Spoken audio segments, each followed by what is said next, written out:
காலையில் நான் எப்பயுமே உடற்பயிற்சி செய்வது பழக்கம். வாக்கிங் போவேன், இல்லை சைக்கிளிங் போவேன். இன்றைக்கி எனக்கு தோணுனது பழையங்குடி வரைக்கும் சைக்கிளில் வந்து இந்த மக்களுடைய வாழ்வாதாரத்தை பார்க்கணுன்ற ஆசை. வந்து பார்த்தேன். வீடு ரொம்ப மோசமாக இருக்குது, சாலைகள் ரொம்ப மோசமாக இருக்குது, லைட் வசதி இல்லை. இதை நான் ரேஞ்சர், நம்ம டிஎஃப்ஓ, வைல்ட் லைஃப் வார்டன்ட்டு சொல்லி மாவட்ட ஆட்சித்தலைவர் மூலமாக இவங்களுக்கு பக்காவாக ஒரு 50 வீடு, தெருவு, லைட்ஸு, குடிநீர் பக்காவாக கொடுக்கறதுக்கு உண்டான வேலையை பார்க்குறதுக்கு அந்த ஆய்வில் வந்தேன். மக்களின் திருப்தி.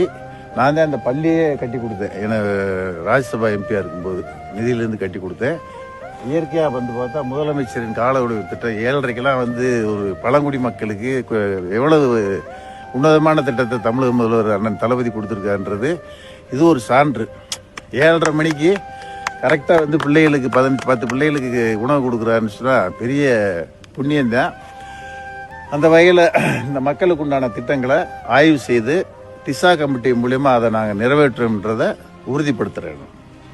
நீண்ட நாள் கோரிக்கை. நிச்சயமாக வந்து அதை மாநில அரசு மூலயமா மத்திய அரசு கிட்ட அனுமதி வாங்கி தார்ச்சாலை அமைப்பதற்கு உண்டான நடவடிக்கை எடுப்பேன். நான் வனத்தின் மூலமாக நம்ம தமிழ்நாடு எல்லைக்குள்ளே தார்ச்சாலை அமைப்பதற்கு நான் நடவடிக்கை எடுப்பேன். நான்